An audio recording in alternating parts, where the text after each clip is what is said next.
বেশ। তো আজকে আমরা যেটা করব সেটা হচ্ছে তোমাদের এই প্রপার ফর্মস অফ ভার্ব। মানে আমাদের ক্লাস 9 ক্লাস 10 সবেতেই কিন্তু এটা থাকবে। ঠিক আছে। আহ, এক মিনিট। হ্যাঁ, তাহলে 9 10 উভয়ই যেহেতু থাকবে তো আমাদের সবাইকে তো করতে হবে। বিষয়টা যারা 10-এ পড়ছি তাদেরকে হয়তো জানা, আর যারা 9-এ পড়ছি তাদের জন্য একটু বলে দিই। হ্যাঁ, যেটা হচ্ছে যে কোয়েশ্চেন্সটা যদি লক্ষ্য করো, একটু কোয়েশ্চেন্সটা দেখায়। এই যে রাইট ফর্মস অফ ভার্বের এরকম কোয়েশ্চেন্স থাকবে কিছু। হ্যাঁ, মানে এরকম পুরো একটা প্যাসেজ দেওয়া থাকবে আমাদের, প্যাসেজই বলছি আমি, পুরো একটা কোয়েশ্চেন্স পেপার দেওয়া থাকবে। তো এই যেমন 2% ড্যাশ, যেমন 3টে করে অপশন দেওয়া থাকছে, এর মধ্য থেকে যে কোনো একটা তোমাকে অ্যাকর্ডিং টু দ্য টেন্স বুঝে করতে হবে। And three others dash when a truck dash head on with a tata Sumo. এবং তিনটে তিনটে করে প্রত্যেকটাতে অপশান দেওয়া থাকবে, এবং সাধারণত তিনটে করেই ড্যাশ আমাদের পরীক্ষায় দেয়, কারণ টোটাল থাকে এটায় 3 মার্কস, প্রত্যেকটা ড্যাশের জন্য এক করে করে। তো এইবার এই যে গ্যাপগুলোতে ডাই বসবে না ডায়েট বসবে নাকি আর ডায়েট বসবে, বা যে যে অপশনসগুলো রয়েছে তিনটের মধ্যে কোনটা বসবে সেটা আমরা বুঝবো কী করে? সেটা বোঝার জন্যই আজকে কতগুলো নিয়ম আমাদের শিখতে হবে। হ্যাঁ, যার মধ্যে অনেকগুলো নিয়ম তোমরা ছোটোবেলা থেকেই জানো, সেটা নিয়ে খুব একটা প্রবলেম হবে না বোঝার ক্ষেত্রে। তবে বেশ কিছু ছোটোখাটো নিয়ম আছে যেগুলো আমাদেরকে নতুন করে শিখতে হবে। তো এইগুলোর জন্য আমাদের আজকে ক্লাসটা থিওরি ক্লাস। ঠিক আছে, তারপর তো এখানে দেখতেই পাচ্ছ এই সিটটা রয়েছে, তো এই সিটের প্র্যাকটিস ক্লাস থাকবে। হ্যাঁ, টোটাল এখানে 20টার মধ্যে দেওয়া আছে, আরও থাকবে, সেগুলো প্র্যাকটিস আমরা যখন করব তখন তো দেখতে পাবে। তো আগে প্র্যাকটিসে নামতে গেলে তো আগে থিওরি করতে হবে। তো প্রথমে থিওরিটা আগে খানিকগুলো জেনে নিই, চলো। হ্যাঁ, তো আমি লিখবো, আমার সাথে সাথে রুল লিখতে লিখতে তোমরা লিখবে, এবং প্রত্যেকটা রুলস লেখানো হয়ে যাওয়ার পর আমি সেটাকে বুঝিয়ে দেবো। ঠিক আছে, তো প্রথমে কেউ মাইক অন করবে না, জাস্ট লিখতে থাকবে আমার সঙ্গে সঙ্গে, নিয়মটা আমি ধরে ধরেই লিখবো। চলো, প্রথমে রুল নাম্বার 1 বলে হেডিং করো, ঠিক যেমন করে আমি দিয়ে দিয়েছি দেখো, আর প্রত্যেকে মাথায় লিখে নিও প্রপার ফর্ম অফ ভার্বস বলে। ঠিক আছে,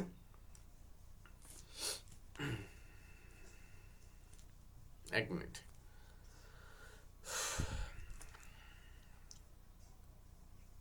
আচ্ছা, যেটা একেবারে বেসিক, ঠিক আছে, বেসিক রুল, সেটা প্রথমে শুরু করব।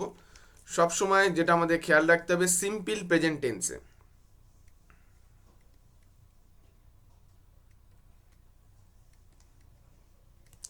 সিম্পল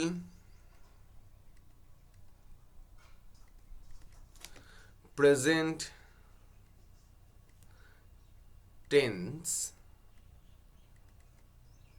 সিম্পল প্রেজেন্ট টেন্সে, ঠিক আছে, ভার্বের সাথে, এগুলো তোমরা সবাই জানো, তবু সব লিখে রাখবো আমরা, ভার্বের সাথে এস অথবা ইএস, ঠিক আছে, যুক্ত হয়, যুক্ত হয় যদি সাবজেক্টটি, যদি সাবজেক্টটি থার্ড পারসন সিঙ্গুলার নাম্বার হয়, যদি সাবজেক্টটি third person singular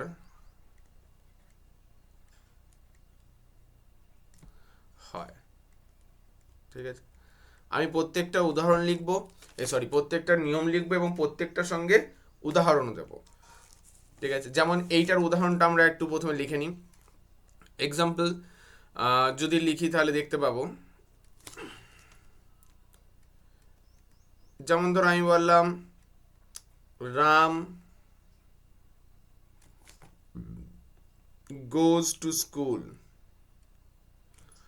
goes to school every day,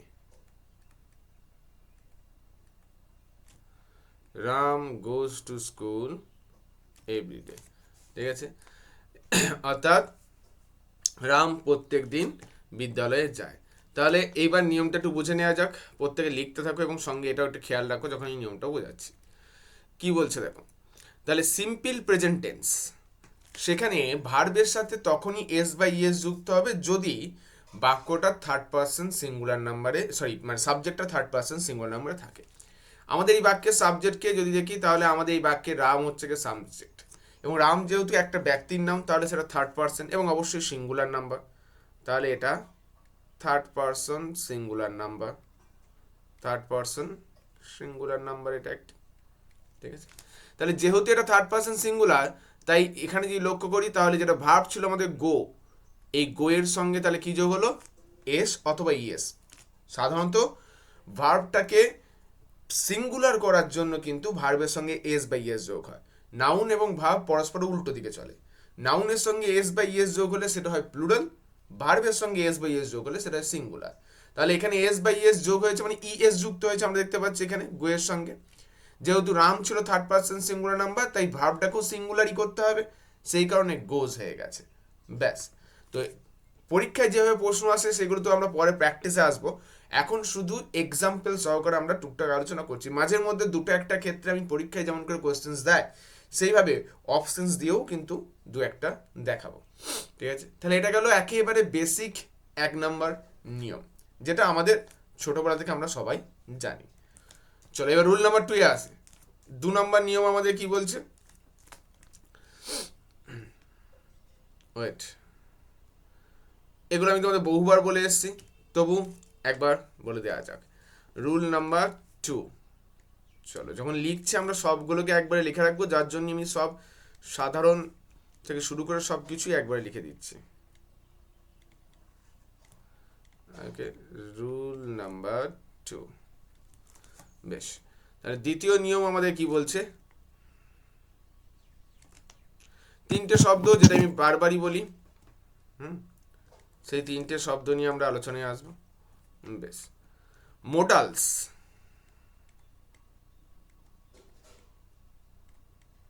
okay, do verb,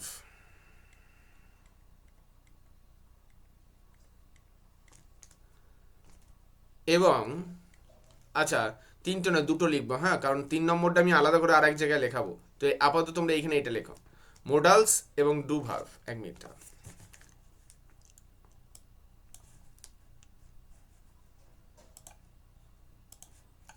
okay, modals do verb, এদের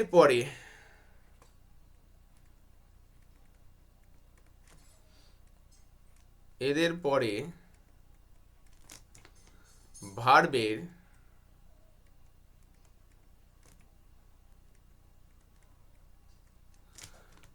সর্বদা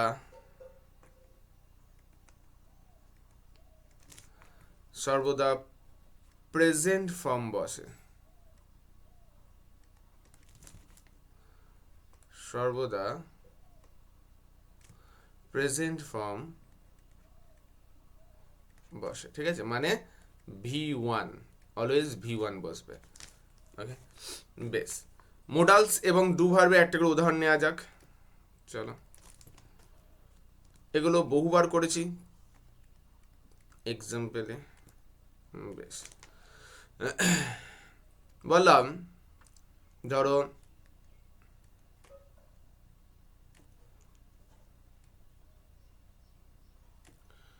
হি ক্যান নট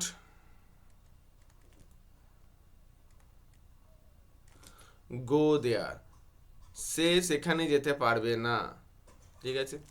তাহলে এখন এখানে যদি আমরা লক্ষ্য করি, তাহলে দেখতে পাবো যেহেতু আমাদের এখানে মোডালস রয়েছে ক্যান, এবং তাই মোডালসের পরে যে ভার্বটি বসছে গো, সেটা কিন্তু V1 ফর্মে বসছে। হ্যাঁ, এই বিষয়ে আমরা একটা জিনিস খেয়াল রাখবো, যে একই বাক্যে যদি মোডালসের পরে আরও ভার্ব থাকে, হ্যাঁ, ধরো এরপরে এখন কিছু অংশ জুড়ে দিয়ে কমপ্লেক্স সেন্টেন্স করে দিয়ে আরও কিছু ভার্ব জুড়ে দেওয়া হলো, সেটা ক্ষেত্রে তোমাদের মাথা ঘামাতে হবে না। সবসময় খেয়াল রাখবে মোডালসের পর প্রথম যে ভার্বটা আসবে, ফার্স্ট যে ভার্বটা আসবে, সেটা সবসময় V1 হবে। এরপরে যে ভার্বটা আসবে সেটা অটোমেটিক নিয়মই চেঞ্জ হবে। সেটা যদি পাস্ট টেন্সে করতে হয় পাস্ট টেন্সে হবে, প্রেজেন্ট টেন্সে করতে হয় প্রেজেন্ট টেন্সে হবে, তাদের কিছু যায় আসে না, সেটা নিয়ে মাথা ঘামাবো না। প্রথম যে ভার্বটা, অর্থাৎ মোডালসের পরেই যে ভার্বটা পাবো, হ্যাঁ মোডালসের পরেই মানে কি, মোডালসে একেবারে গায়ে গায়ে বসতে হবে তারও মানে নেই, 5-6টা শব্দের পরে গিয়েও যদি ভার্বটা আসে, তাতেও ভার্বটা এক নম্বর ফর্মই থাকবে, কারণ মোডালসের পর আসা প্রথম ভার্ব সেটাই, ঠিক আছে। এর মাঝে যদি অন্য কোনো ভার্ব ঢুকে হতো সেটা হতো। দেখো দেখতে পাচ্ছ ক্যান এবং গো এদের মাঝে নট রয়েছে, তাতে কিছু আমাদের যায় আসে না, কারণ নট তো আমার ভার্ব নয়। ক্যানের পর প্রথম ভার্ব পেয়েছি গো, সুতরাং গোটা গোই থাকবে, ওয়েন্ট হয়ে যাবে না। বেশ, 2 নম্বর বাক্যে আসছি, অর্থাৎ যেটা আমরা ডু ভার্ব দিয়ে এক্সাম্পলটা নেব। ধরো আমরা বললাম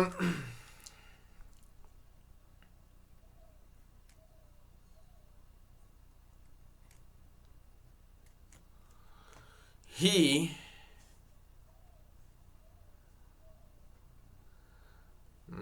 দাঁড়াও, হি দিয়ে কি নেবো ভাবি, ডু দিয়ে আমরা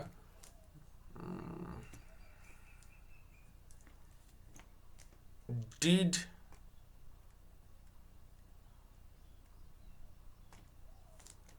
he did not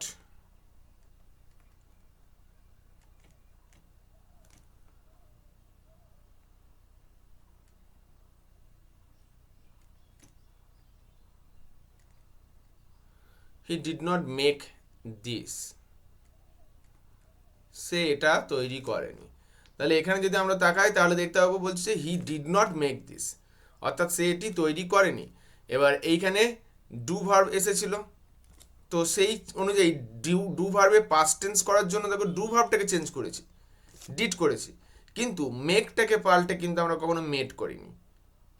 তো বাক্যে ডু ভার্বটা চেঞ্জ হচ্ছে, কিন্তু এরপরে যে ভার্বটা আসবে সেটা সবসময় ভি ওয়ানই থাকছে, ঠিক আছে। অর্থাৎ বাক্যে যদি মোডালস থাকে কিংবা যদি আমাদের ডু ভার্ব থাকে, তাহলে যা কিছু রূপ চেঞ্জ হওয়ার সেগুলোর হবে, সেগুলো প্রেজেন্ট পাস্ট যা হওয়ার সেগুলোর হবে, কিন্তু তারপরে যে ভার্বটা বসবে সেটা সবসময় 1 নম্বর ফর্মেই থাকবে। তো এটা গেল বেসিক নিয়ম 2 নম্বর। এখন প্রথম আমরা সব বেসিক নিয়ম কটা করছি, এরপর আমরা আসবো রুল নাম্বার 3-তে। হ্যাঁ, আমি পেজ স্ক্রোল আপ করছি, আশা করি লেখা হয়ে যাবে, কারণ ধীরে ধীরে লিখছি আমি। বেশ, রুল নাম্বার 3, চলো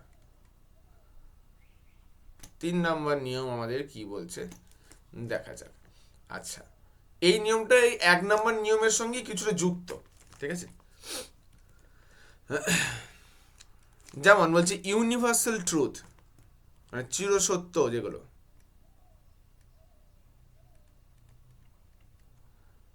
ইউনিভার্সাল ট্রুথ, ওকে, বেশ, কমা হিস্টোরিক্যাল ট্রুথ, ঐতিহাসিক সত্য,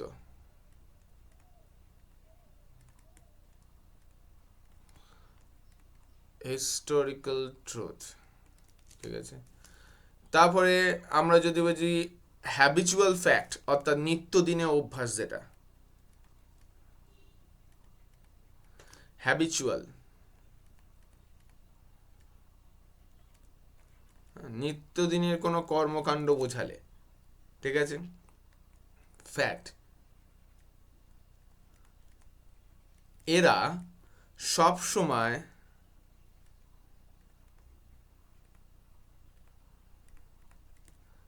সিম্পল প্রেজেন্ট টেন্সে হয়, ঠিক আছে। এই ধরনের বাক্যগুলো সব সময় সিম্পল প্রেজেন্ট টেন্সে থাকবে,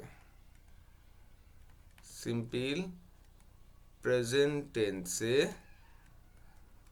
থাকে, ব্যাস, কাজ মিটে গেল, ইজি ব্যাপার।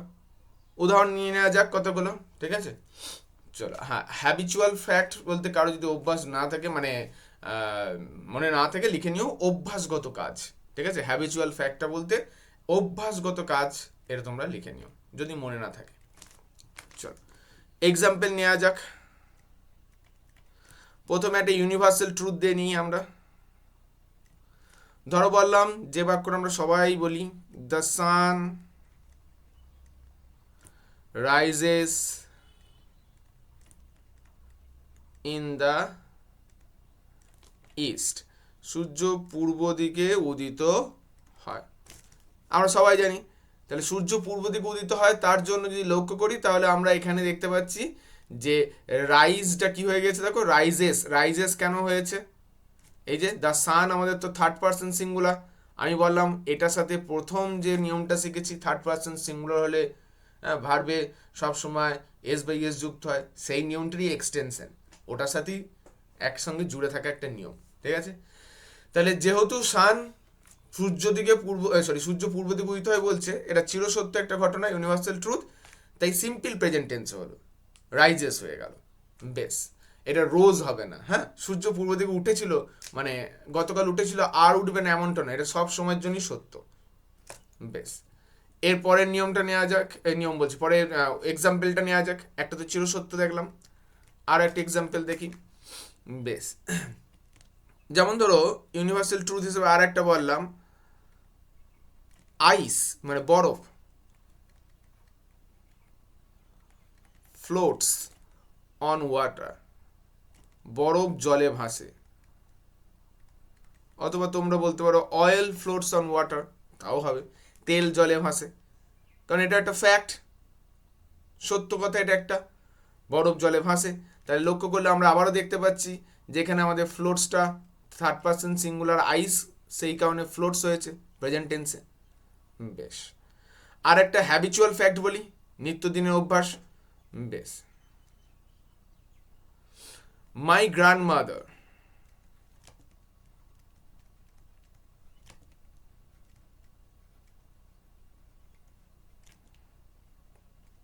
মাই গ্র্যান্ডমাদার রিডস, কারণ এটা নিত্যদিনের অভ্যাস তাই রিডস হলো, আর মাই গ্র্যান্ডমাদার যেহেতু থার্ড পার্সন সিঙ্গুলার তাই এস যোগ হয়েছে। হ্যাঁ, রিডস গীতা, গীতা এভরিডে, প্রত্যেক দিন পড়ছে। ঠিক আছে, ওকে, যার কারণে এখানে ভার্বে সিম্পল প্রেজেন্ট টেন্সের রূপটা পড়লো। এইবার তোমরা যদি লক্ষ্য করতে তাহলে দেখতে পেতে 1 নম্বর রুলস যেটা লিখেছিলে সেখানেও দেখো ওটা নিত্যদিনের অভ্যাস দেওয়া আছে। 1 নম্বর রুলে যে এক্সাম্পলটা লিখেছো দেখো সেখানে কি দেওয়া রয়েছে, Ram goes to school everyday, Ram প্রত্যেক দিন বিদ্যালয়ে যায়, তাহলে এটা তার অভ্যাস নিত্যদিনে, সেই কারণেও দেখো ওখানে কিন্তু সিম্পল প্রেজেন্ট টেন্সই হয়েছে। ঠিক আছে, তাহলে ওটারই এক্সটেন্ডেড রূপ 3 নম্বর নিয়ম আমরা যেটা শিখলাম। বেশ, আর একটা শিখবো 4 নম্বর, জলের মতো একটা নিয়ম, যে তোমরা সবাই জানো যেটা। বেশ, এবার আসছি আমরা রুল নাম্বার 4-এ। চলো, এখন তো প্রথমে বেসিকগুলো শিখছি, যেজন্য একদমই সোজা সোজা নিয়ম। রুল নাম্বার 4, যেটা সবাই জানো, প্যাসিভ ভয়েস। বেশ, দুটো লিখবে একসাথে রুল নাম্বার 4-এর আন্ডারে। হ্যাঁ, প্যাসিভ ভয়েস, প্যাসিভ ভয়েসে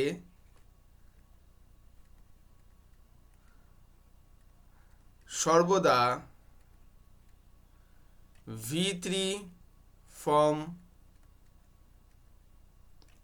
হবে, মানে ভার্বে 3 নম্বর, অর্থাৎ পাস্ট পার্টিসিপল। ঠিক আছে, এর সঙ্গে আর একটু জুড়ে নেব, প্যাসিভ ভয়েসে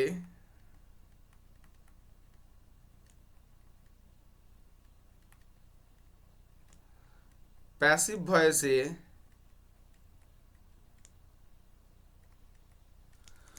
মোডালস এবং টু এদের পরে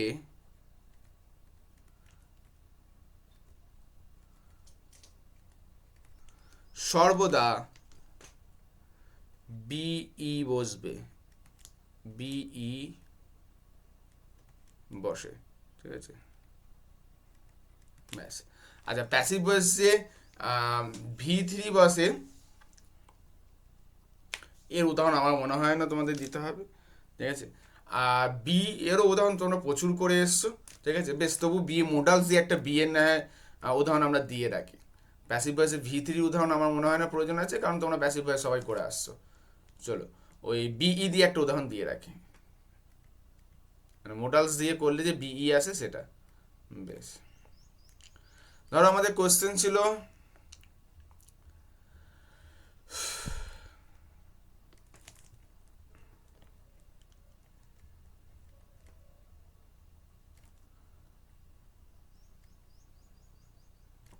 হি can not do this work, সে এই কাজটা করতেই পারে না। ঠিক আছে, এটা আমাদের কোশ্চেন, এবং এই কোশ্চেনের সাপেক্ষে আমাদের উত্তর করতে হবে। দেখা যাক, তাহলে এটাকে যখন আমরা প্যাসিভ ভয়েসে নিয়ে যাব তখন কি করব, সাবজেক্ট হয়ে যাবে আমাদের দিস ওয়ার্ক, আমরা জানি। ঠিক আছে, তারপরে আমাদের মোডালস ক্যান নট বসিয়ে দিলাম। এবার বলেছিলাম মোডালস থাকলে আসে বিইবি, তাহলে ক্যান নট বি চলে আসবে। তারপরে বসবে, আমরা সবাই জানি V3। ঠিক আছে, can not be done by him. ঠিক আছে, সিম্পল হয়ে গেল। একবার মার্কিং করে দিই আমরা কোথায় কি করলাম না করলাম সেটা। বেশ, যেহেতু মোডালস ছিল, ঠিক আছে, মোডালস, সেহেতু মোডালসের কারণে এসে গেছে বি। ঠিক আছে, আর যাই করি আর তাই করি, প্যাসিভ ভয়েসে অলওয়েজ V3। ঠিক আছে, এবার দেখো একটা খুব সহজ সাধারণ জিনিস ক্ল্যারিফাই করে দিই, যেটা হচ্ছে যে এই বিটাকে কেন আনতে হয়, বিটা কেন আসে। একটু আগে তো তোমরা নিয়ম পড়ে এলে যে মোডালসের পর প্রথম যে ভাবটা বসে সেটা সবসময় V1-এ হতে হয়, তাই তো। এখন তাহলে ক্যান নটের পর যদি আমরা এই ডু ভার্বের ফর্মটা বসাতাম তাহলে তো ডান করতে পারতাম না, ডুই করতে হতো, কারণ মোডালসের পর আসা প্রথম ভাব ওটাই। তাই একটা হেল্পিং ভাব আনতে হচ্ছে, হ্যাঁ, সেটা হচ্ছে কি বিইবি। তাহলে এখানে বিইটা হেল্পিং ভার্বে কাজ করে দিচ্ছে, ওকে, যার জন্য আমরা ডানটাকে ইউজ করতে পারছি। বি তার V3 ফর্ম হচ্ছে কি বিন। ঠিক আছে, তাহলে বিটা হচ্ছে কি ভার্বের 1 নম্বর ফর্ম, বি ভার্বের 1 নম্বর ফর্ম, সেই কারণে ক্যান নটের পর ভার্ব হচ্ছে এখানে কি বিটা। যেহেতু মোডালসের পর আমাকে ভার্বে 1 নম্বর ফর্ম বসাতে হয়, সেই নিয়মটাকেও রক্ষা করতে হবে, প্লাস প্যাসিভ ভয়েসে V3 আমাকে বসাতেই হবে, সেই নিয়মটাও রক্ষা করতে হবে। ঠিক সেই কারণের জন্য টু এবং ক্যান নট, এদের ক্যান নট বলছি মানে মোডালস, এদের পরে সবসময় বিই আসে। ব্যাস, বেসিক নিয়ম 4টে হলো, এখনও আছে। বেশ, যেগুলো খুবই বেসিক নিয়ম, কিন্তু এগুলো খুবই কার্যকরী নিয়ম, কাজে লাগবে ভার্ব ফর্মের ক্ষেত্রে, কারণ এগুলোই টুকটাক জিনিস যেগুলো মাথায় রাখতে হয়, না হলে কিন্তু ছোটোখাটো জানা জিনিসগুলি ভুল হবে। বেশ, এবার রুল নাম্বার 5-এ আসছি। চলো, রুল নাম্বার 5। বেশ, তাহলে পঞ্চম নিয়মের দিকে যদি তাকাই তাহলে এটা একটা অত্যন্ত ভাইটাল একটা অংশ, সেটা হচ্ছে যে কতগুলো শব্দ আছে। দাঁড়া এক মিনিট। ইয়েস্টারডে,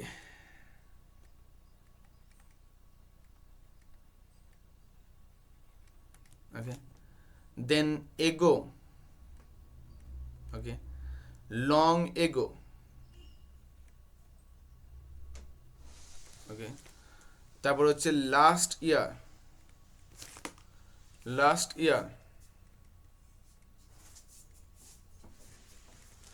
ওকে, তারপরে লাস্ট উইক, মানে লাস্ট দিয়ে যা কিছু হতে পারে সবগুলি ধরে নেওয়া। ঠিক আছে, লাস্ট উইক, কোথায়, হ্যাঁ লাস্ট উইক, যতগুলো হয় আমরা লিখে দিচ্ছি। লাস্ট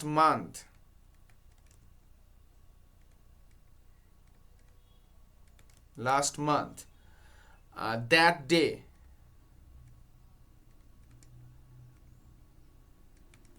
ওকে, ডে বিফোর,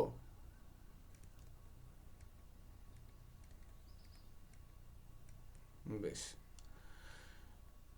এই সমস্ত শব্দের পর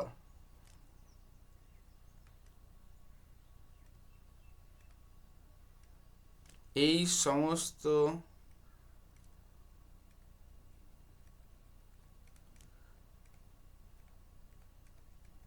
শব্দের পর, ঠিক আছে, সিম্পল পাস্ট টেন্স হয়। যদি দেখো একটা ড্যাশ রয়েছে এবং ড্যাশের আগে এই শব্দগুলোর মধ্যে কোনো একটা শব্দ রয়েছে, তাহলে জানবে ওই ড্যাশের সিম্পল পাস্ট টেন্সের রূপটাই বসবে। ঠিক আছে, এই সমস্ত শব্দের পর সিম্পল পাস্ট টেন্স হয়, সিম্পল পাস্ট টেন্স হয়। ব্যাস, সিম্পলি আমরা নিয়ম লিখে ফেললাম, সিম্পল পাস্ট টেন্স। একটা উদাহরণ নিয়ে দেখা যাক।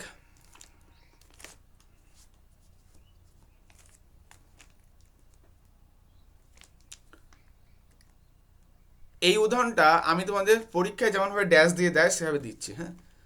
বেশ, বললাম ধরো আ লং টাইম এগো, একটা দীর্ঘ সময় আগে। আ লং টাইম এগো, একটা দীর্ঘ সময় আগে। দেয়ার, এবার তোমাকে পরীক্ষায় এইখানে ড্যাশটি দেবে, ঠিক আছে? তো ড্যাশ দেওয়া হলো, তোমাকে তিনটে অপশন দেওয়া হলো। এক,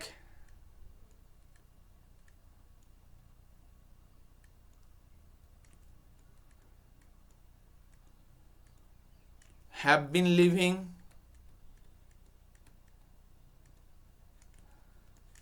option number one. Option number two, has lived, sorry আমি বানানটা ভুল লিখলাম, দাঁড়াও, লিভড বানানটা ভুল হয়ে গেছে, আমি অন্য বানান লিখে ফেলেছি, এটা মানে ত্যাগ করে যাওয়া হয়ে গেছে, LIVED হবে, হ্যাঁ? লেখো, বেশ, হ্যাজ লিভড, ওকে, আর একটা অপশন দিল তোমাকে লিভড, LIVED, এই তিনটে অপশন দিচ্ছে, দিয়ে তারপরে একটু যেটা বাক্যের বাকি অংশ সেটা লিখে নাও, আ পুয়ার ফার্মার। তাহলে পরীক্ষায় পড়বে কিন্তু আমার এইভাবে। তাহলে পরীক্ষায় চুজ করব কেমন? পরীক্ষায় আমি দেখতে পাচ্ছি দুটো অপশনের মধ্যে আমাদের কনফিউশন আসতে পারে, সেইভাবে আমি দিয়েছি। একটা হচ্ছে লং টাইম এগো দেয়ার হ্যাভ বিন লিভিং নিয়ে হতে পারে, অনেক দিন ধরে বসবাস করছে এরকম ভাবতে পারো, হ্যাঁ? অথবা শুধু লিভড, এই দুটোর মধ্যে কনফিউশন আসবে। হ্যাজ লিভড হবে না, কারণ লং টাইম এগো মানেই তো আগের সময়, আগে, এগো মানেই তো আগে, তাহলে আগে হলে কি করে সেটা প্রেজেন্ট টেন্সে থাকতে পারে, তো প্রথমে এই হ্যাজের কারণে তো এটা বাদ পড়ে গেল, এই অপশন তো আসবেই না, কারণ হ্যাজ প্রেজেন্ট টেন্সে আছে। একইভাবে তুমি দেখো অপশন আউট করে করে নিতে পারবে যদি তোমার না মনে থাকে। এখানে লক্ষ্য করো, হ্যাভ বিন লিভিং, এটাও দেখো প্রেজেন্ট টেন্সে আছে, হ্যাভ তো প্রেজেন্ট।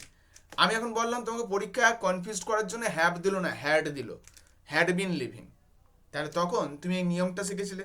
তোমার মাথায় আছে যদি লং টাইম এগো এই জাতীয় শব্দগুলো থাকে, তাহলে সেই ক্ষেত্রে এই যে লং টাইম এগো এই যে শব্দটা রয়েছে বা এই যে ফ্রেজটা রয়েছে এগুলোর ক্ষেত্রে সবসময় সিম্পল পাস্ট টেন্সে হয় উত্তর। তাহলে যেদিক থেকে তাকিয়ে দেখলে আমাদের লিভড হচ্ছে গিয়ে সিম্পল পাস্ট টেন্সে, তাহলে সেটা হবে উত্তর। এখানে নয় স্পষ্ট অপশন আউট করে ফেললে যে হ্যাজটাও প্রেজেন্টে, হ্যাভটাও প্রেজেন্টে, লং টাইম এগো মানে আগে, তাহলে আগের ঘটনা কোনদিন প্রেজেন্টে থাকতে পারে না, সেই হিসাবে তো পাস্ট একটা হতেই হবে। কিন্তু আমি বললাম পরীক্ষা তোমাকে আরও কনফিউজ করলো, হ্যাভটাকে পাল্টে হ্যাড করে দিল, হ্যাড বিন লিভিং করে দিল, কিন্তু তখন তোমার মাথায় আসবে লং টাইম এগো বা এই জাতীয় শব্দগুলো থাকলে আমরা সেখানে সিম্পল পাস্ট টেন্সটা বসাবো। ব্যাস, ঠিক যেভাবে দেখালাম সেভাবে মার্কিং করে করে অ্যান্সারটা করে নাও, যাতে পরে দেখলি এক চান্সে বুঝতে পারো। চলো আসা যাক এবার আমাদের রুল নাম্বার 6। বেশ, রুল নাম্বার 6-এ আবারও কতগুলো শব্দ বলবো, সেই শব্দগুলো একটু খেয়াল রাখবে। মানে বিশাল কিছু শব্দ, দু তিনটে শব্দ, যেমন হচ্ছে কি জাস্ট, ঠিক আছে, নাও, রাইট নাও,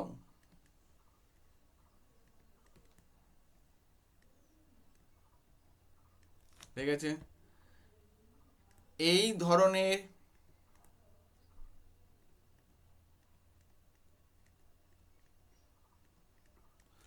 এই ধরনের,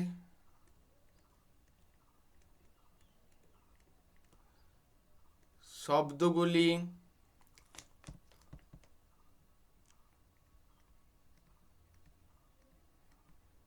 থাকলে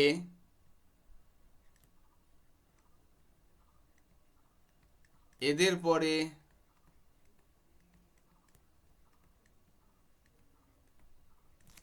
ভার্বের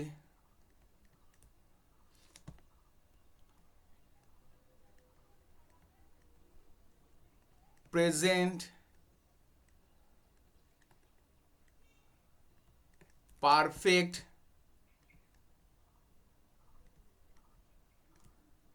টেন্সের রূপ বসে। এটা কিন্তু খুব গুরুত্বপূর্ণ, ঠিক আছে, কারণ খুব থাকে এটা, টেন্সের রূপ বসে। এরপরেও আর একটা বলবো, সেটাও খুব গুরুত্বপূর্ণ।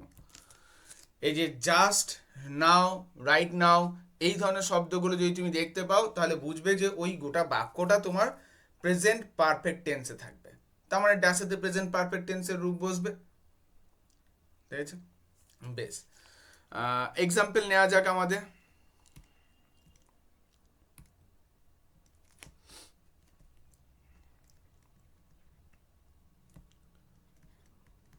ফাদার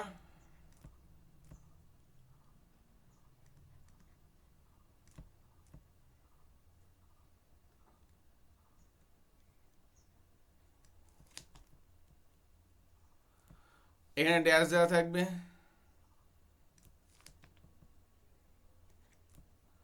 তিনটে option, returned, had returned,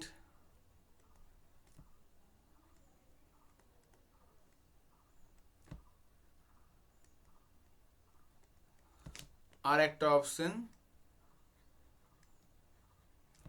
has returned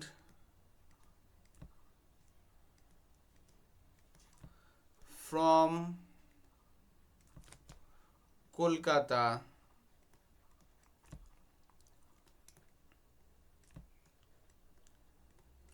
just few minutes ago.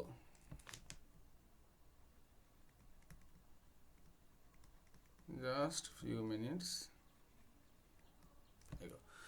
হচ্ছে father dash the returned, had returned না has returned from Kolkata just few minutes ago. তাহলে এখানে যদি লক্ষ্য করি আমরা দেখতে পাবো এখানে আমাদের জাস্ট শব্দটি রয়েছে, তার মানে সদ্য সদ্য অতীত হয়েছে ঘটনাটা, তার মানে অবশ্যই বাক্যটা প্রেজেন্ট পারফেক্ট টেন্সে যাবে এবং সেটা একটাই অপশন, হ্যাজ রিটার্নড, ঠিক আছে। সিম্পলি মাথায় রাখতে হয় কি না, সদ্য সদ্য অতীত হওয়া ঘটনা মানে সেটা প্রেজেন্ট পারফেক্ট টেন্স।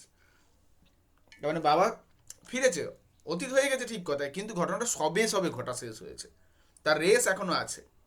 মানে আমরা দেখে বুঝতে পারছি বাবাকে যে তিনি এইমাত্রই ফিরেছেন, সেই কারণে প্রেজেন্ট পারফেক্ট টেন্স গেল। Rule number 6। রুল নাম্বার 7-এ আসা যাক, এটাও পরীক্ষায় খুব থাকে। স্যার আরেকবার বলুন না। রুল নাম্বার 7-এ আসা যাক। বেশ, রুল নাম্বার 7-এও আবার কয়েকটা শব্দ, কয়েকটা নয় মাত্র দুটোই শব্দ, বেশ, যেটা হচ্ছে গিয়ে খুব ইম্পর্টেন্ট দুটো শব্দ, সিন্স আর ফর। Okay, since. আচ্ছা, সিন্স দিয়ে আমরা আরো ডিটেলস আলোচনায় আসবো, আর বেসিকটা লিখছি। সিন্স এবং ফর, ঠিক আছে, এই শব্দ দুটির পর, এই শব্দ দুটি থাকলে, তাতেই লিখি, এই শব্দ দুটি থাকলে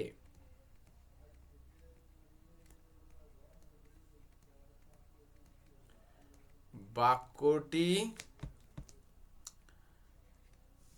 সাধারণত যেটা হয় সেটা লিখছি আমরা, হ্যাঁ, present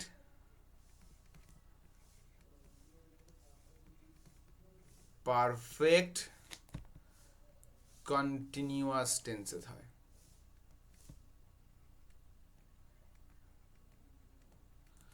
present perfect continuous tense হয়, ঠিক আছে। তার মানে যদি একটা ড্যাশ দেওয়া বাক্যের মধ্যে তুমি দেখতে পাও সিন্স অথবা ফর রয়েছে, তাহলে তোমাকে দেখতে হবে ওই ড্যাশের পর যে অপশনসগুলো রয়েছে সেখানে অবশ্যই একটা প্রেজেন্ট পারফেক্ট কন্টিনিউয়াস টেন্সের অপশন থাকবে। মানে হ্যাজ বিন ডুইং অথবা হ্যাভ বিন ডুইং, এরকম করে আর কি। হ্যাজ বিন অথবা হ্যাভ বিন থাকবে, সঙ্গে ভার্বটার সঙ্গে আইনজি যুক্ত থাকবে, এরকম অপশন থাকবে। বেশ, একটা এক্সাম্পল নেওয়া যাক।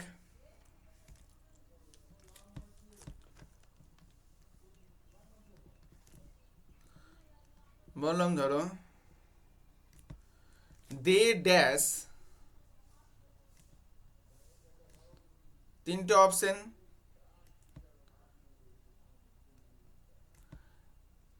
হ্যাজ বিন লিভিং,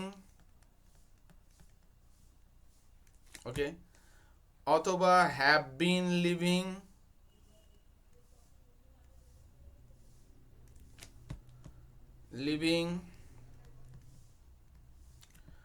অথবা লিভড।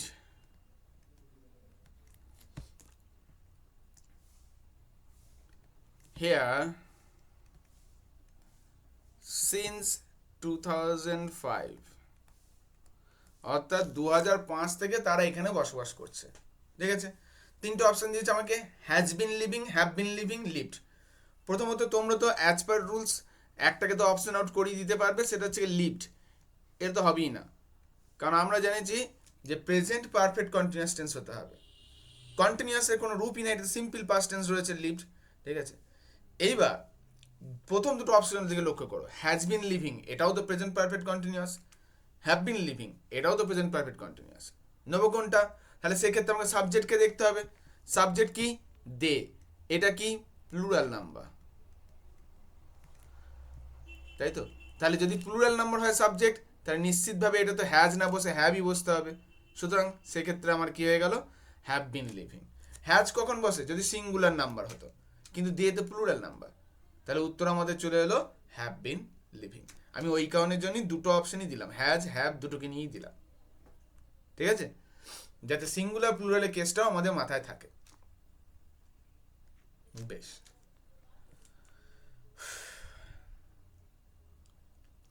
তাহলে 7 নম্বর নিয়ম অবধি আমাদের দেখা হয়ে গেছে। এরপর আমরা মেন কোর্সে আসবো, মানে মেন নিয়মে আসবে এবার। এই 7টা ছিল বেসিক নিয়ম। 1 মিনিট একটু ওয়েট করো। কিন্তু তোমাদের আগে যেটা সিরিয়াল নাম্বার হয়েছে, অর্থাৎ 7-এর পর থেকেই তোমরা লিখবে, অর্থাৎ রুল 8, রুল 9 এরকম করে লিখবে। হ্যাঁ, আগের 7টা এখানে অ্যাড করা নেই। বেশ, এখন আমাদের ক্লাসে লিখতে হবে না, ওয়েট করবে, শুনবে, এটা পিডিএফ পেয়ে যাবে, সেগুলোকে তুলে নেবে। ঠিক আছে, চলো আগে দেখো এখানে যেটা রুল নাম্বার 1 নিয়ে বলা হচ্ছে সেটা নিয়ে আলোচনায় আসে। আমরা লক্ষ্য করবো একটা শব্দ নিয়ে কাজ করেছি আমরা, বিফোর। বিফোর দ্বারা দুটো পাস্ট টেন্সেই যুক্ত থাকে, অর্থাৎ অতীতের ঘটনা, দুটোই অতীতের ঘটনা যদি বিফোর দ্বারা যুক্ত হয়, তাহলে বিফোরের আগের অংশটা হবে পাস্ট পারফেক্ট টেন্স এবং পরের অংশটা হবে সিম্পল পাস্ট। মানে স্ট্রাকচারটা যদি এরকমভাবে আমরা শর্টে লিখি, যেটা লিখে দিচ্ছি সেটাও তোমরা লিখবে। হ্যাঁ, অবশ্যই এই পিডিএফে লেখা থাকবে। সেটা বিফোর থাকলো আমাদের মাঝে, এর আগের অংশটা পাস্ট পারফেক্ট টেন্স হবে। কি বলেছে? Past perfect. ওকে, আর এর পরে স্যার এটা লিখবো না, এর পরের অংশটা কি হবে? এর পরের অংশটা হবে সিম্পল পাস্ট। ঠিক আছে, পরের অংশটা হবে সবসময় সিম্পল পাস্ট। সব লেখা থাকবে, সব এই পিডিএফই লেখা থাকবে। আমি যা লিখছি, যা দাগ দিচ্ছি, সব থাকবে। বেশ, এক্সাম্পলটা লক্ষ্য করো। বলছে we had reached our school before the bell rang. আচ্ছা, আমাদের মেন শব্দ আমরা কোনটা নিয়ে কাজ করছিলাম? বিফোর।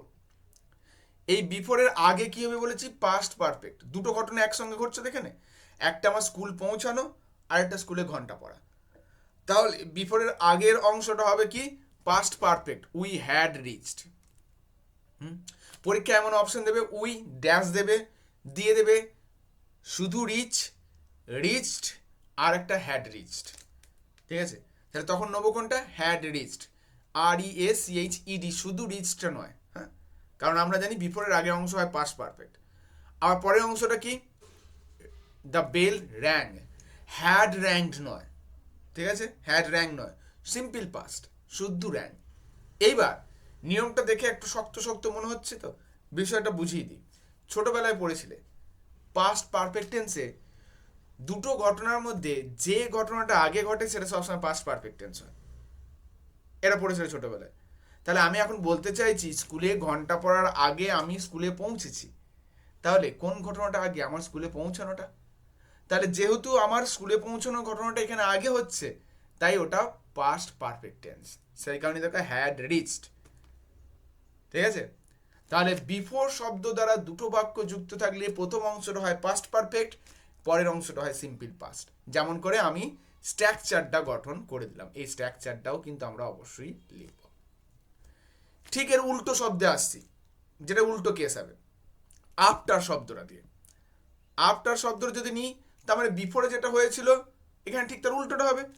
বিফোরে প্রথমটা পাস্ট পারফেক্ট হয়েছিল, এখানে দ্বিতীয়টা সিম্পল পাস্ট হয়েছিল। এখানে প্রথমটা হবে সিম্পল পাস্ট, পরেরটা হবে পাস্ট পারফেক্ট। বিফোর আর আফটার যেহেতু পরস্পরের উল্টো, তার মানে এই ক্ষেত্রে স্ট্রাকচারটা কি দাঁড়াচ্ছে, এই ক্ষেত্রে আফটার রইল মাঝে, আর তার আগে হয়ে যাবে সিম্পল পাস্ট, আগে হয়ে যাবে সিম্পল পাস্ট, আর পরে হয়ে যাবে পাস্ট পারফেক্ট। ব্যাস, বিফোর এবং আফটার এরা পরস্পরের যেহেতু উল্টো কাজ দেয়, তাই স্ট্রাকচারটাও পরস্পরের উল্টো আকার ধারণ করবে। তাহলে একসঙ্গে দুটো নিয়ম পরপর হয়ে গেল। তোমরা চাইলে এই দুটো নিয়মকে একটা সঙ্গেই রাখতে পারো, কোনো অসুবিধা নেই, অথবা রুল নাম্বার আলাদা আলাদা করেও করতে পারো।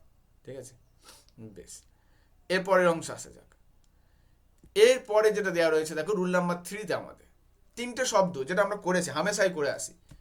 নো সুনার হ্যাড, এটা তো সবাই করো, কিন্তু যে দুটো খুব একটা করি না সেটা হচ্ছে গিয়ে স্কেয়ারলি হ্যাড আর হার্ডলি হ্যাড, এই দুটো শব্দকে। নো সুনার হ্যাড এর সঙ্গে আসে দেন, আমরা জানি করেছি। No sooner had he reach the station then the train left. কিন্তু যে দুটো মনে রাখতে হবে সেটা হচ্ছে স্কেয়ারলি হ্যাড আর হার্ডলি হ্যাড। এই দুটো শব্দের সঙ্গে কিন্তু দেন আসে না, এই দুটো শব্দের সঙ্গে আসে হোয়েন।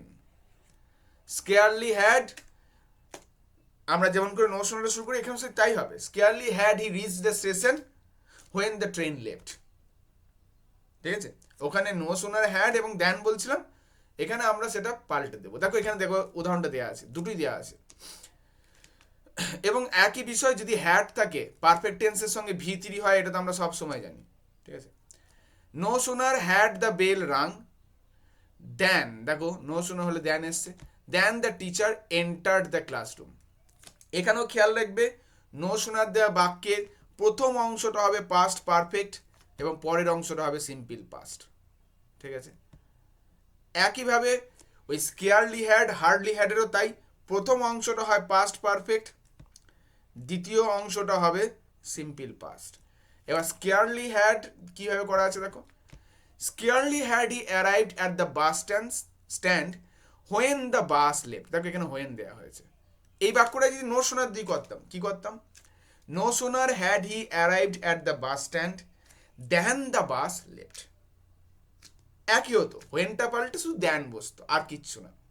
তাহলে মাথায় রাখবে এই তিনটে শব্দ নো সোনার, স্কেয়ারলি এবং হার্ডলি হ্যাড, এই যে তিনটে হ্যাড দেওয়া বাক্য হয়, এদের ক্ষেত্রে প্রথম অংশটা হয় পাস্ট পারফেক্ট, পরের অংশটা হয়, অর্থাৎ এই যে হোয়েন দেন রয়েছে এদের পরের অংশটা হয় সিম্পল পাস্ট। ঠিক আছে, খুব সাধারণ একটা বিষয়।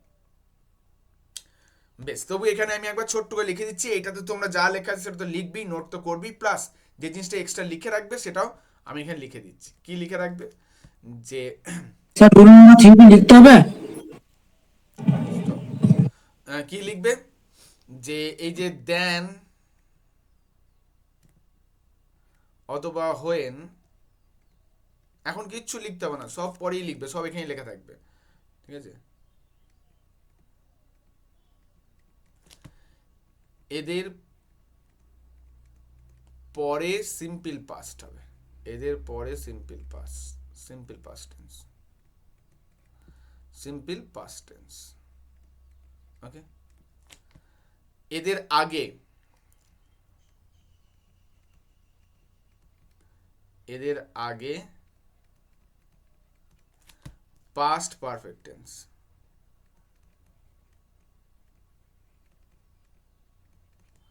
Past perfect tense. ব্যাস, এই অংশটা মাথায় নোট করে লিখে রেখে দেবে এই নিয়মটার সাথে। ব্যাস, আমি আবারও বলছি, এখন কিচ্ছু লিখতে হবে না, কোনো চিন্তা করতে হবে না, এখন যেটা বলছি সেটা মাথায় রাখো, তাহলেই হবে। ঠিক আছে, এটা আমি লিখে দিচ্ছি, পুরো লেখা অবস্থাতেই দাগ দেওয়া অবস্থাতেই পিডিএফটা পাই। বেশ, এরপর কি বলছে দেখো, এরপর আমরা আজকে আর দুটো তিনটে নিয়ম করব।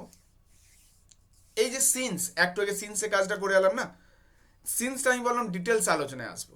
এইবার সিন্সের দুটো অংশকে খুব ভালো করে দেখো, অলরেডি যেটা জেনেছো সেটা দিয়েই কাজ হয়ে যায়, কিন্তু সিন্সে ব্যতিক্রম অংশগুলো আছে। এই সিন্স শব্দের আগেতে যদি সিম্পল অথবা পারফেক্ট টেন্স থেকে থাকে, ঠিক আছে, তাহলে এর পরের অংশটা সিম্পল পাস্ট হবে। যেমন ইট, সরি এখানে সিম্পল প্রেজেন্ট, মানে এটা পুরোটাই আচ্ছা পুরোটা লেখা আছে, হ্যাঁ প্রেজেন্ট সিম্পল অথবা প্রেজেন্ট পারফেক্ট যদি থেকে থাকে সিন্সের আগে, তাহলে পরের অংশটা কিন্তু সিম্পল পাস্ট হবে। আমরা কি জেনে এলাম যে সিন্স এবং ফর থাকলে সেটা সেই বাক্যটা প্রেজেন্ট পারফেক্ট কন্টিনিউয়াস টেন্সে যায়, সেটা সাধারণত। কিন্তু এখন বাক্যের স্ট্রাকচার যদি এরকম থেকে থাকে, সিন্স রয়েছে মাঝখানে কিন্তু তার আগেতে সিম্পল প্রেজেন্ট টেন্স রয়েছে কিংবা প্রেজেন্ট পারফেক্ট টেন্স রয়েছে, তাহলে এর পরে সিন্সের পরে কিন্তু সিম্পল পাস্ট টেন্স হবে। যেমন বলছে ইট ইজ মেনি ইয়ার্স, দেখো লক্ষ্য করে ইট ইজ আছে সিম্পল প্রেজেন্ট টেন্স, সিন্স রয়েছে মাঝখানে, তাহলে স্বভাবতই এর পরের অংশটা কিসে যাবে, তাহলে পাস্ট টেন্সে যাবে, simple past. Since he gave up smoking, এখানে কিন্তু আমরা করলাম না since he had been giving up অথবা he has been giving up, এসব করলাম না, কারণ এর আগেতে যেহেতু সিম্পল প্রেজেন্ট টেন্স রয়েছে।